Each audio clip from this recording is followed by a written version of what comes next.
लेकिन लड़की होती क्या है? राई सी जो दिखती थी अब पहाड़ बन गई, दिल थी कभी कभी वो अब है ताड़ बन गई, दिल थी कभी कभी वो अब है ताड़ बन गई। और चौथी पंक्तियां सुनिएगा, दिल थी कभी कभी वो अब है ताड़ बन गई। और शादी हुई थी जिससे मेरी गाय बताकर, शादी हुई थी जिससे मेरी गाय बताकर, ससुराल में आते ही वही सांड बन गई। बहुत बहुत धन्यवाद, बहुत बहुत धन्यवाद। कोई भी कार्यक्रम प्रारंभ हो उससे पहले हम सभी अपने इष्ट की आराधना करते हैं। आज इस मंच का ये दायित्व तो मुझे दिया गया है। मैं मंगलाचरण की बेला में उपस्थित हूँ।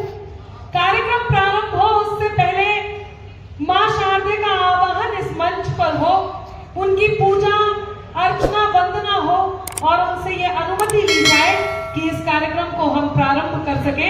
इस हेतु मैं इस मंच पे हूँ और मैं प्रशासन का बहुत धन्यवाद व्यक्त करती हूँ कि पहली बार ऐसा हुआ है कि किसी महोत्सव में दिन रात पूजा पाठ के माध्यम से उस महोत्सव को चलाया जा रहा है। मेरा मन है एक बार जोरदार तालियां इस प्रशासन को आए जिन्होंने सत्य सनातन को सहेज कर रखने का कार्य किया है।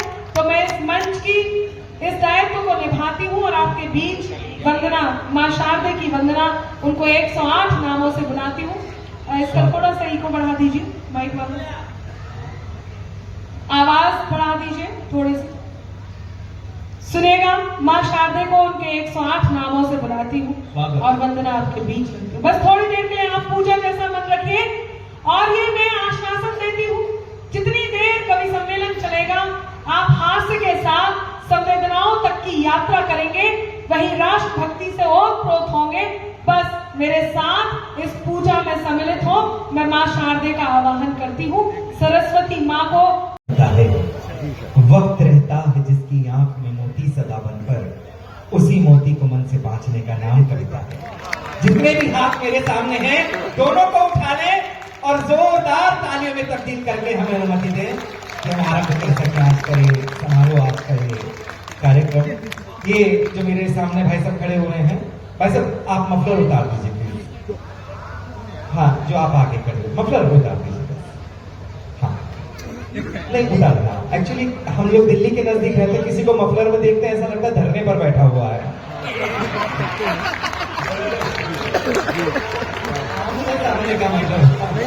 तालियां वाली आए तो खुल करके आए, मुझे लगे कि अब कब सम्मेलन आरंभ हो रहा है। एक बार जोरदार तालियां आपकी आ जाए। बहुत बहुत आभार देवरिया वालों। एक परिचय मैं इन कवियों का आप लोगों तक पहुंचाना चाहता हूँ। मेरे बाईं ओर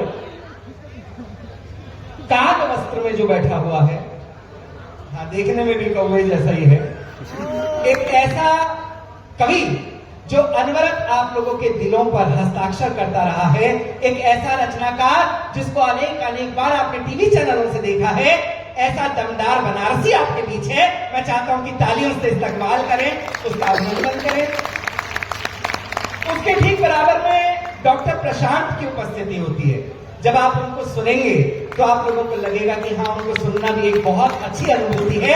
तालियां घनीभूत हो जाए, हम उनका अभिनंदन करते हैं इस मंच पर।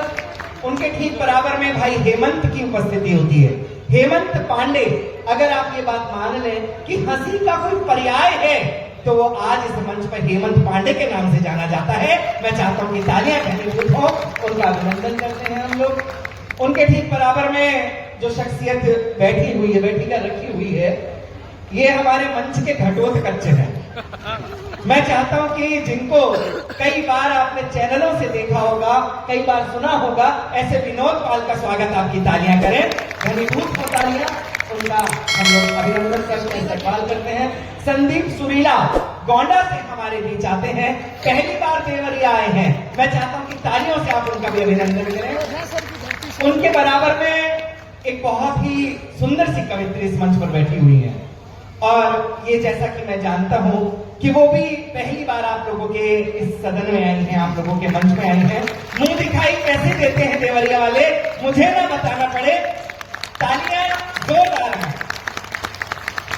और दोस्तों, एक नाम इस मंच पर ऐसा है जिसके संदर्भ में मैं कुछ भी कहूंगा तो आप ये कहेंगे कि आप ज्यादा जानते हैं। आप ऐसे ही स्थापित रहेंगे पूरे कवि सम्मेलन में ऊपर। हाँ, बिल्कुल ऐसा फील आ रहा है जैसे मां सीता का हरण हुआ और जटायु इंतजार कर रहा हो। उनके बारे में मैं बता रहा था आपको। अनामिका एक ऐसा नाम है इन दिनों, यदि कोई भी घटना पूरे देश में कहीं घटती है, उसके ऊपर सबसे ज्यादा शाश्वत लेखनी के साथ अगर कोई उत्तर देने वाला उत्तर प्रदेश में है तो वो आपकी डॉक्टर अनामिका जयनंबर होती है। मैं चाहता हूं जोरदार तालियां आए, मंच से अभिनंदन करते हैं, इस्तकबाल करते हैं इनकी उपस्थिति के लिए।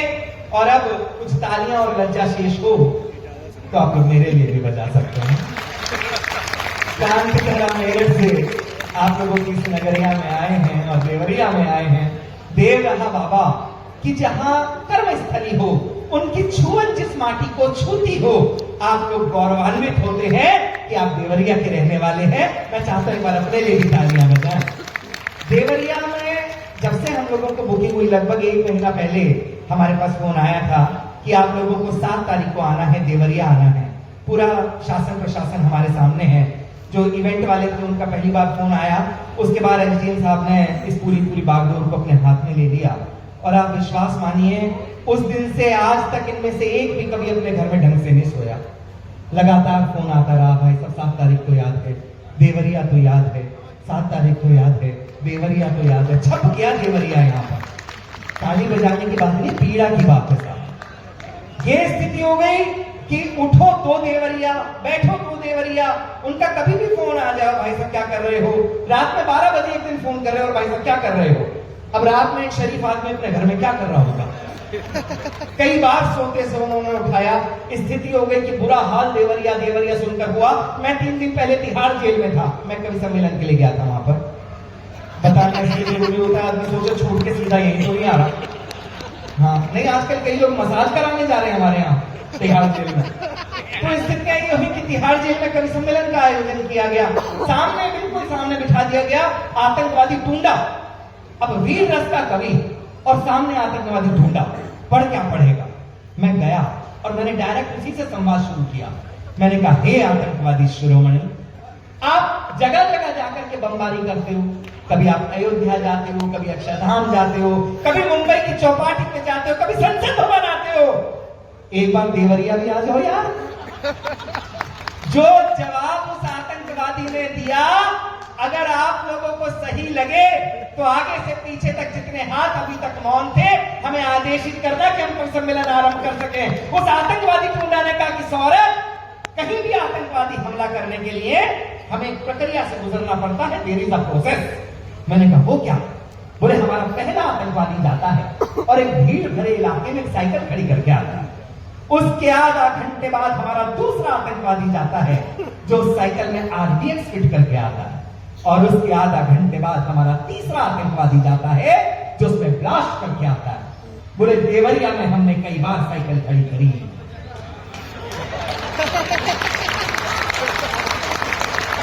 आधा घंटे बाद साइकिल ही नहीं मिली। सोच रहे हैं कि काम फंस गए। 3 बार तो देखो ऊपर नीचे जाकर अपनी कार लेके आया है कि नहीं। आइए, मैं कार्यक्रम शुरू करना चाहता हूं। परिचय इनका सबका आपको पहुंच चुका है। आज इस समारोह के इस रथ की बागडोर एक ऐसे व्यक्ति के हाथ में देना चाहता हूं जो पूर्णतः दक्षता ऐसी रखता है जैसे कहीं अर्जुन के रथ को सारथी ने, अपने आप लोगों ने देखा होगा कि जिस दक्षता और निपुणता के साथ उस सारथी ने उस रथ को संभाला था, जिसका नाम श्री कृष्ण होता है। ऐसे ही आज के इस कान्हा को आमंत्रित करना चाहता हूं कि हमारे बीच दमदार बनारसी हैं, दमदार आए और दमदार संचालन के माध्यम से इसकी बागडोर संभाले। तालियों के हस्ताक्षर करना, दोनों हाथ उठाओ और जोरदार ताली से दमदार को आमंत्रित। बहुत अच्छा, बहुत अच्छा। और मैं साथ ही में चाहता हूँ कि दमदार बनारसी जी हमारे बीच में काशी से चलते हैं महादेव की नगरी में। इसी बीच में अब आपको ये भी बताना चाहता हूँ कि हमारे अपर जिलाधिकारी श्री गौरव श्रीवास्तव सर, एडीएम सर हमारे बीच में आ चुके हैं। एक बार तालियों से आपका भी स्वागत करें, अभिनंदन करें इस बेहतरीन से आयोजन में। आपका भी बहुत अहम योगदान रहा है सर, आपको बहुत बहुत धन्यवाद। और एक बार फिर से तालियां बजाएं हमारे दमदार बनारसी जी के लिए, दमदार तालियां बजाएं। क्या बात है, ये दमदार तालियां है, फिर रहने दीजिए, ना बजाइए। हाँ, आप लोग ऐसे देख रहे हैं जैसे राम मंदिर प्राण प्रतिष्ठा की न्योता हम ठुकरा दिए थे। हाँ, मैं आप सबको प्रणाम करता हूँ। मुझे बहुत बड़ी जिम्मेदारी दी गई है, तो मैं चाहता हूँ कि पहला काम मैं ये करूँ, ग्राम देवता की पूजा सबसे पहले होती है। ये हमारे यहाँ की परंपरा है। आज क्रम जो भी हो, जैसा भी हो, कार्यक्रम आपका है, महोत्सव आपका है। मैं चाहता हूँ कि आपके बीच से मेरी प्यारी बहन बैठी हुई है भावना द्विवेदी, वो मंच पे आके बस स्थान ग्रहण कर ले। एक बार जोरदार तालियां, क्योंकि ये आपके जनपद की शान है। आ जाओ। बहुत अच्छी कवित्री भी है। देखिए, आज का ये जो महोत्सव है, ये सिर्फ और सिर्फ आनंददायक महोत्सव है। आप यहाँ बैठे हैं सिर्फ मजा लेने के लिए। मैं तो साहब बनारस से आता हूँ। बनारस ऐसी नगरी है, हिंदुस्तान की आजादी की लड़ाई में जब पूरे देश भर में तिरंगे को बैन कर दिया गया था, तो बनारसी हलवाइयों ने तिरंगी बर्फी बनाकर अपना योगदान दिया था। इसलिए मैं अपने शहर का गर्व करता हूँ। महादेव की नगरी से आया हूँ और बाबा विश्वनाथ की प्रतिनिधि के रूप में आया हूँ। मैं चाहता हूँ मेरे माध्यम से बाबा का आशीर्वाद आप तक पहुँचे। तो एक बार जय घोष मेरे साथ हो जाए। ओम नमः पार्वती पतये हर हर महादेव। आज मुझे बहुत प्रसन्नता हो रही है। मैं बताऊं कि मैं मजे लेने के मूड में हूँ। आपका भी मूड धीरे धीरे बनाना है। इस कवि सम्मेलन को इतनी ऊंचाई तक पहुंचा देना है जिसके बाद खाई नजर आए। हाँ, और बनारस ऐसी साहब, बनारस के जाम में फर्ज कीजिए आप फंसे हो, आपके आगे कुछ लोग अर्थी लेकर जा रहे हो, गलती से भी आपने अर्थी वालों के पीछे अपना हॉर्न बजाया। अर्थी लिया हुआ आदमी कंधे पे अर्थी लिए लिए पीछे पलट के बोलता है, ऐसे भी पहले जाइबा का। सिर्फ आनंद लेना है और कुछ नहीं करना है। आप कसम खा के बैठिए कि सिर्फ मजा लेना है। मजा किसी के बाप का गुलाम नहीं है। जब चाहेंगे तब आ जाएगा। कभी कभी 2 मिनट में मजा आ जाता है, कभी घंटों लगे रहो।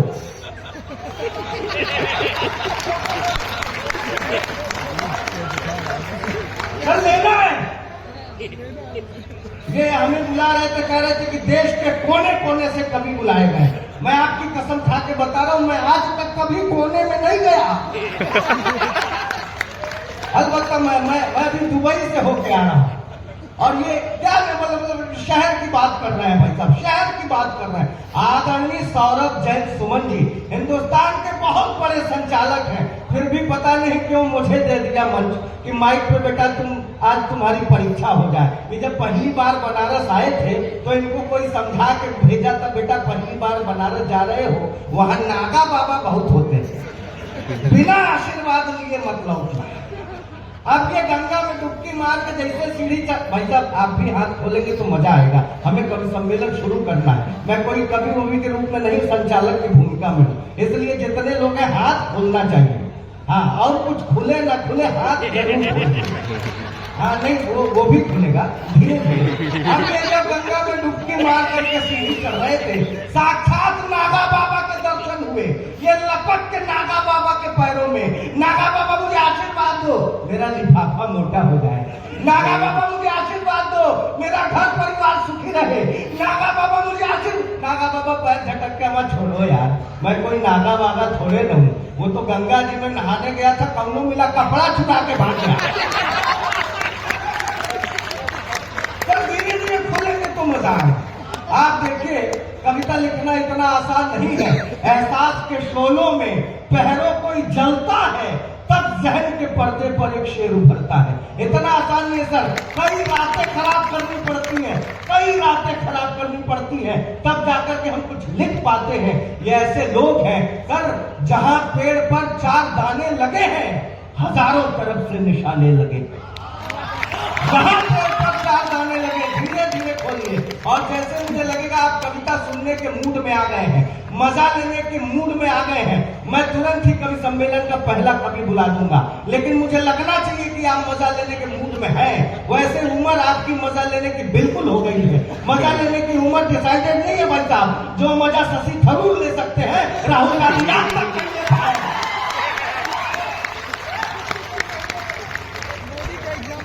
सर इतनी रातें खराब करके कोई कवि अगर कविता लिख रहा है, दिल जलाकर कविता लिख रहा है, तो कम से कम उसे सुनने के लिए सिर्फ हाथ से ताली नहीं बजानी है, सिर्फ कान से सुनना नहीं है, आपको भी दिल से सुनना पड़ेगा और दिल तक उतारना पड़ेगा। आइए सिर्फ 4 मिसरे देता हूं और इन्हीं 4 पंक्तियों से आप मंच उठा देंगे तो मैं पहले कवि को बुला दूंगा। सुनिए, एहसास के शोलों में पहरों कोई चलता है, तब सहन के पर्दे पर एक शेर उभरता है साहब, सितारे तोड़ के गर्दों से लाए जाते हैं। मैं ये विश्वास दिलाता हूं, जितनी ऊर्जा आप उधर से देंगे, दोगुनी करके आपको वापस मिलेगी। इस बात से देखिए, आप ऊर्जा देंगे तभी हम कवियों का पुर्जा खुलेगा। तो कम से कम देवरिया से खुर्जा तक की यात्रा मैं कराने की कोशिश करूंगा। मैंने कहा कि सितारे तोड़ के गर्दों से लाए जाते हैं। प्रोफेसर हफीज की 4 पंक्तियां उठाता हूं, आपकी तालियां देखना चाहता हूं। आगे से पीछे तक जितने लोग हैं, आपके एक एक शख्स की तालियां देखना चाहता हूं, ताकि आप मूड में आ जाए कि कवि सम्मेलन शुरू कर दिया जाए। सितारे सितारे तोड़ के गर्दों से लाए जाते हैं, लहू से नक्शे तमन्ना बनाए जाते हैं। ये बज़्म इश्क है, अहले वफा की महफिल है, यहाँ चराग नहीं दिल जलाए जाते हैं। ये बज़्म इश्क है, अहले वफा की महफिल है। दोस्तों, आप मूड में आ चुके हैं। तो मैं चाहता हूँ, ये हमारे मंच की परंपरा है कि कोई भी सांस्कृतिक कार्यक्रम माँ वीणा पाणी की वंदना से होता है, तो मैं क्यों ना आज हमारे मंच पर बड़ी बहन डॉक्टर अनामिका जैन अंबर जी, सोचिए बॉटनी से पीएचडी है और हिंदी की कविताएं करती है, कितनी बड़ी बात है। पूरे हिंदुस्तान में मुझे लगता है कि मैं इनका परिचय क्या कराऊंगा, आप सब इनको भली भांति जानते हैं। तो मैं इन्हीं से शुरू करके कार्यक्रम को इन्हीं से खत्म करना चाहता हूँ। आपकी इजाजत है तो तालियां बजाइए मां शारदा की वंदना के लिए डॉक्टर अनामिका जैन अंबर। बन जाइए मेरी लिट्टी प्रिय, आप बन जाइए मेरी लिट्टी प्रिय, और मुझको भी चोखा बना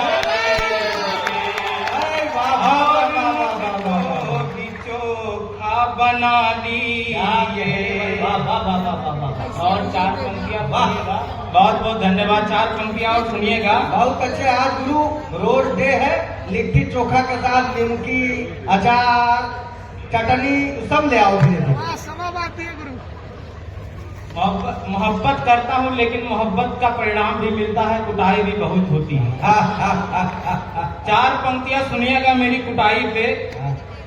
अब मैं कोई बहाना नहीं चाहता, अपनी दुनिया बसाना नहीं चाहता, अपनी दुनिया बसाना नहीं चाहता। और जिस गली में था कूटा तेरे भाई ने, जिस गली कूटा तेरे भाई ने, उस गली में मैं जाना नहीं चाहता, उस गली में मैं जाना नहीं चाहता। आप सब तालियां नहीं बजा रहे हैं, लगता है कुछ टेक्निकल प्रॉब्लम है। टेक्निकल प्रॉब्लम आप सबका ठीक करता हूं। जितनी भी महिलाएं बैठी हैं वो अपना दायां हाथ उठाएंगी। जितनी महिलाएं बैठी अपना दायां हाथ उठाइए। दायां हाथ उठाकर अपनी सास का चेहरा देखिए इसमें। दायां हाथ उठा के एक हाथ में अपनी सास का चेहरा देखिए। और जितने पुरुष बैठे हैं नहीं नहीं नहीं, वो आपको खाना खिलाती है। दूसरा हाथ उठाएंगे पुरुष और उसमें उस बिचौलिए का चेहरा देखेंगे जिसने तुम्हारी शादी कराई थी, और दोनों मिला के खूब तालियां बजाइए। बहुत बढ़िया, बहुत अच्छा। और 4 पंक्तियां सुनिएगा। तुम्हारी शादी हो गई है? बिल्कुल हो गई है, 4 बच्चे हैं, दिखाई नहीं दे रही आपको? जब बच्चा लेके आओगे तब दिखाई देगा, ऐसे कैसे दिखाई देगा? स्वागत है भाई, स्वागत है। अच्छा, जिसकी नई नई शादी होती है, सास क्या करती है, अपनी तिजोरी का चाबी उठा के बहू को पकड़ा देती है। ऐसी हमारी अम्मा ने पकड़ाया हमारी पत्नी को, और क्या घटना घट गई सुनिएगा। हाथ से हाथ अपना छुड़ा ले गई, क्या बताऊं वो क्या क्या सिला दे गई, क्या बताऊं वो क्या क्या सिला दे गई। और इश्क में मैंने उसको जो दी चाबियां, इश्क में मैंने उसको जो दी चाबियां, वो तो सारी तिजोरी उड़ा ले गई, वो तो सारी तिजोरी उड़ा ले गई। इश्क में सबको महबूब मिली, किसी को बाबू मिला, किसी को सोना मिला, लेकिन मुझे कौन मिला इश्क में, सुनिएगा। स्वागत है भाई। इश्क में मोर को मोरनी मिल गई, और गमछे को है ओढ़नी मिल गई, और गमछे को है ओढ़नी मिल गई। प्यार में यार सबको मिली हिरनिया, प्यार में यार सबको मिली हिरनिया, क्या बताऊं मुझे चोरनी मिल गई, क्या बताऊं मुझे चोरनी मिल गई। लेकिन लड़की होती क्या है, राई सी जो दिखती थी अब पहाड़ बन गई, दिल थी कभी कभी वो अब है ताड़ बन गई, दिल थी कभी कभी वो अब है ताड़ बन गई। और चौथी पंक्तियां सुनिएगा। दिल थी कभी कभी वो अब है ताड़ बन गई, और शादी हुई थी जिससे मेरी गाय बताकर, शादी हुई थी जिससे मेरी गाय बताकर, ससुराल में आते ही वही सांड बन गई। बहुत बहुत धन्यवाद, बहुत बहुत धन्यवाद।